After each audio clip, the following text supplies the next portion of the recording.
Okay, so in this video we're going to explore a huge grey area which lies within performing neurological examination or tests on patients. And we know that it's not as clear-cut as we would assume that, for example, a C7 radiculopathy would result in proposed neurological deficits as examined by textbook cases in such a way that you would have reduction in elbow extensor reflex mechanism, a reduction in elbow joint extensor strength, and reduction in middle finger sensation.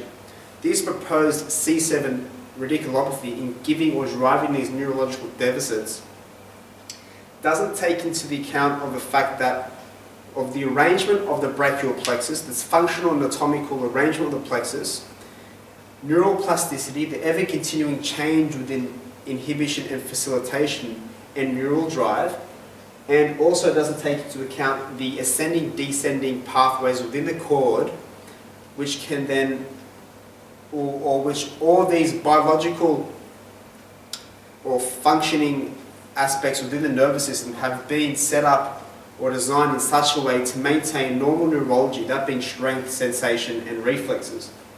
So by assuming a single C7 nerve root lesion to exhibit such neurological deficits is overzealous, and the reason being comes back to the functional arrangement of the plexus. The arrangement of the plexus is essential to understand that if you look at the radial and median nerve, each of those branch nerves have major contributions from nerve roots from C4 to T1. So by having those many contributions and by visualizing the arrangement of the plexus, it's not like we have individual nerve root innervations to branch nerves without divergence and convergence within the cords or within the trunks or divisions within the plexus. The whole idea of these convergence, divergence pathways within the plexus is to maintain normal neurologies, to maintain the stable strength, sensation, and reflexes. So by a reduction in C7 nerve root lesion, or reduction in C7, we have still contributing C4, 5, 6, C8, C1.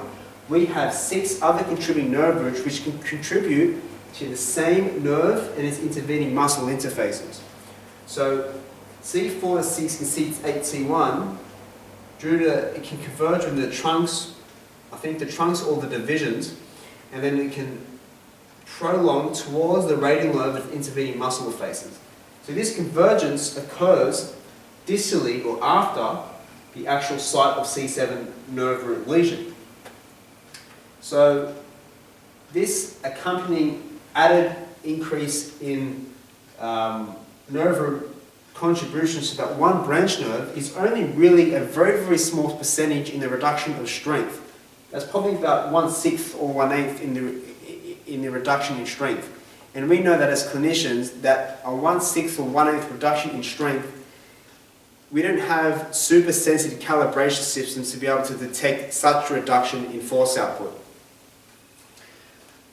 So that's why that you'd find that, for example, in a proposed C7 radiculopathy examined by CT, you will still probably get, a 4 out of 5 or a 5 out of 5 grading within muscle strength. And that has to do with the arrangement of the plexus and neuroplasticity. So if we also look at, for example, reflexes, how many times have we examined someone's reflexes when you are sure or through imaging findings that they have a nerve root compromise and their reflexes are fine, there's nothing wrong with them. This goes back to the fact that if we think of the incoming traffic from the radial nerve, but we've already proposed there to be a C7 nerve root lesion, this incoming traffic can diverge through the trunks within the plexus, and then diverge up into the intervening C4 to C6, C8, T1 pathways.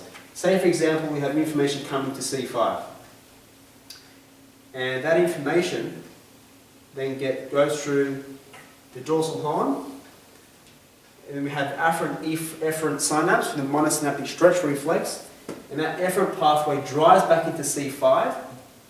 Obviously, you get some information driving to C7 from the C7 aspect of the cord, but obviously because of the compromise, there's no neural flow coming through to that area. So you have innervations from C5, and then it crosses down into the radial nerve, distal to where the site of lesion is, contributing to normal radial nerve and its intervening muscle function. Therefore, the stretch reflexes are still able to be adequately maintained. It's stable neurology. In addition, if we're thinking about reflexes, we can understand that this constant varying neurological tone that's always happening within individuals. We know that on a day-to-day basis or throughout the day that subconscious brain can override the monosynaptic stretch reflex. By increasing the amount of inhibition or reducing the amount of inhibition towards the monosynaptic reflex can cause that altering within increased tone or reduction in tone within reflexes. So just having said that, it's very hard to be able to use reflexes as a guide or as a means of determining where the specific tissue and lesion is or where the nerve root lesion might be. We also know that if we were to take into account sensation, you perform a pinprick or a general a sensory scan or for example, a vibrating fork or tuning fork, for example, and there's normal sensation. This is because if we think about the plexus once again, we have information coming in the radial nerve. It bifurcates, either to C4 to C6, C8, T1. Some goes through to C7, but we know it's not going to be reached because we have the lesion C7.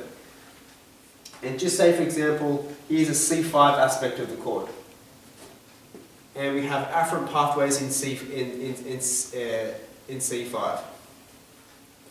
Then due to the descending afferent pathways within the cord, they can descend into C7 afferents and then cross over into the dorsal column pathway or the anterolateral pathways, then relaying to the somatosensory cortex, giving the brain a perception that their middle finger sensation is still intact. Although there's a C7 nerve root lesion, it's bypassed due to the arrangement of the plexus and due to the descending afferent pathways. It's allowed for the brain to sense or to realize that there is really no compromise and sensation is still apparent. So this arrangement, the functional arrangement, the concept of ascending and descending pathways of the spinal cord have much to do with maintaining a stable neurology, deep tendon reflexes, strength and sensation.